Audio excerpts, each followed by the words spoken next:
Hey guys, I'm Rulercoon, a random French guy on the internet. I'm here to talk to you about something quite majestic. A world that is dead. Or at least should be, if not for the sheer willpower of a bunch of retarded people using all the strength of their stupidity to keep it alive and standing. City of Heroes. Not to be confounded with Champions Online that, while being somewhat prettier, doesn't have half of the soul of this game. Which, by the way, according to some Steam reviews, became a giant chatroom with a game locked behind a 200 bucks paywall. In this day and age, where you can play the old version of your favorite MMO to feed on your nostalgia, you can either pay to play a game to support a certain company, or try the new shiny remake of FF14, or be like me. Don't have the time to grind for 15 years to start the game, nor do you have the cash to pay for a subscription anyway. Anyway, I'm getting off track here. So, what's City of Heroes about? Well, you can be a hero, a paragon of virtue, fighting to help the poor people harassed by the villains of modern civilization. Fight off rogues, demons, or eldritch horrors for the sake of the world. Or you can be a villain and do pretty much the same, but with a change of motive. It's more like, yeah, I'm evil, but those evil guys, they end with me, so I'm gonna kill them. To be perfectly fair, if I had a real critique to make about this game, that'd be it. Villains don't really have alternative gameplay unless you use a special function we'll talk about later.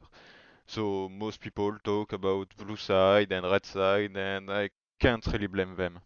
Alternatively, you can have a balanced moral.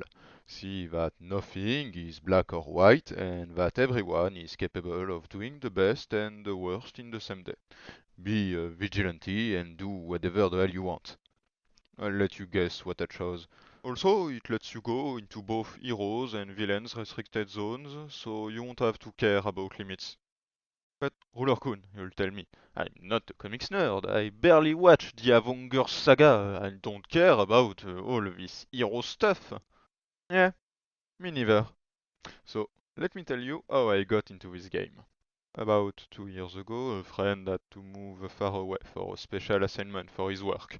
He wasn't even sure to have an internet connection there and packed his old laptop. When he got there, he found a way to get on the web, but with limited resource, and no access to games we usually played, since he was running his operation on a toaster with a screen running on a potato battery. So he looked around and found that some people resurrected this game. This has a long history in itself, but I really don't have time for this. He invited me to play it. I created my first character, a bulky man with a godlike stature, wielding what was most fitting, the tiniest rifle I could find. I got bored of him pretty quickly, and didn't like the game very much at first. But then, inspiration struck me, and I created Magical Star Stess. In a world filled with comic books heroes, what better than to be a freaking weeb and play a magical girl? A lot of things, to be honest. But at least I can sparkle. So yeah, we played, we didn't have much, and we enjoyed it. It was like being a child all over again.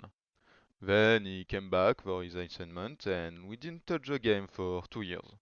Somehow we got back to it. I have no real idea how and why, we just did. And I found myself having quite some fun turning off my brain, shooting sparkles at random people, and be the cringiest teenage girl to every hero and villain I crossed. There's something quite satisfying seeing a cinematic where the big evil guy says that he's ready to face a magical star's test. It's dumb and I love it. After reaching the maximum level, I thought about doing another character, but I didn't know what to play. Then I met this man, this shrimp, this look. His lore is that he was just a meal, a shrimp gumbo that a crazy voodoo sorcerer forgot into his ritual, so he became sentient and capable of using hot sauce as a lethal weapon. So I hang out with him a little. He was a brute, with the typical solo build of fire and vines. If you want an accurate description of his gameplay, You just stand next to people and kill them from the sheer volume of AoE you produce. It's at this point I decided to investigate. After making myself a detective outfit, I searched the database for any hero of all the classes I could find, so I could make an accurate description of each one of them. Corruptor. You make people go to sleep and blast them awake. Pretty cool if you like being a sadist and do things like forcing people to watch their coworker die slowly from your attacks, knowing that they are next. Dominator. Corruptor, but with pets. You can add extra sadistic intent, forcing a person to watch someone get jumped by a bunch of weird looking shapes. Also, the player with me insisted on waiting for her domination skill. I have no idea what it really does, but at least you can put your favorite kings to use there. Peacebringer and Warshed are swift knives. I really don't know what they can do. I just know that they get buffs depending on their teammate and can do anything they want. Look, I'm not even sure, so go play that class. Or don't, you're in a free country. Tanker is the heroic equivalent of being a metapod and spamming Harden and tackle, but at least you get a cape. Also, you can draw aggro, which is something most melee classes do not do, leaving the rest of your party unarmed. Much appreciated. Also, they got tweaked and buffed on Homecoming, making them capable of dealing actual damage. Blaster is literally the easiest class in the game, after Tanker. You shoot, and shoot some more. Sometimes you get killed, sometimes you kill everything. If you have only one friend to play with you, get a Blaster and a Tanker, and you'll be set for life. Defenders are basically healer. The thing is, they are so rare that whenever I messaged one, he was already grouped and unavailable. And if I tried to record them in a group, the chaos around would not make for watchable content. So, if you're looking for a high demand job, pick Defender. When I looked for a scrapper, I found this guy. He was so French I could not resist. We teamed up, got into a mission, and I let him show off a bit. The guy started Naruto running towards the next enemy group. At first he managed, then not so well, and I thought to myself, I am not going to move a single finger and let him die miserably on the ground. That'd be good content. Then the man used the sheer power of being French and actually clutched the fight. I did not see that coming. I guess I should believe in my country a bit more. Political statement aside, the man turned towards me, and I could feel how betrayed he felt for me not lifting a finger. But hey, look, tricolor. You got your job, and I got mine. We cleared the mission, found out we were probably in an office managed by Michael Scott, that you could get up to 5,000 bucks from reporting your local dealers, and moved on. We parted ways with fond memories of each other, or at least I like to believe so. Sentinels are a class used by special people. Their passive is to be stronger for each sentinel in the group. They got an offensive and defensive power. So if you got like 5 or 6 friends laying around, I suggest you try to form a SWAT team. Do tell me about the results. If that's not your case, you can solo just as easily, as long as you roleplay as Reaper from the popular franchise Oven Watcher. And Arachno Soldier. What does Arachno Soldier do? Well, see for yourself. Meet Rainbow Recluse, a fabulous person. I asked this guy to show off what he could do. Would it be supporting or attacking? He proceeded to go toward the nearest group, attack them, and die immediately. Ah, Rainbow Recluse. Fabulous indeed. Thank you for your contribution. Your sacrifice will be forgotten. Well, him and his friend did have some cool costumes at least.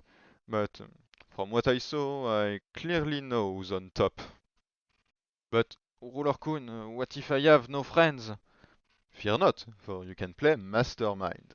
Get minions to do your dirty work and never lift a finger again.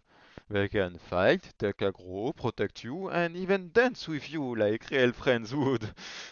So I went out with all the intel I needed and set to create a new character. Okay. On this part, I wanted to talk about how I created a new character and started my adventure with another friend.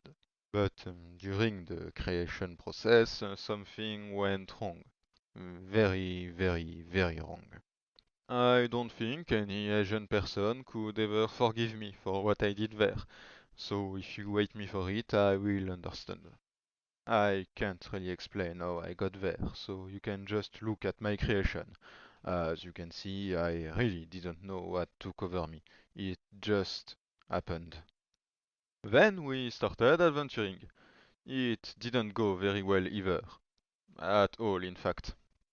We got into sewers with a simple mission to get rid of zombies.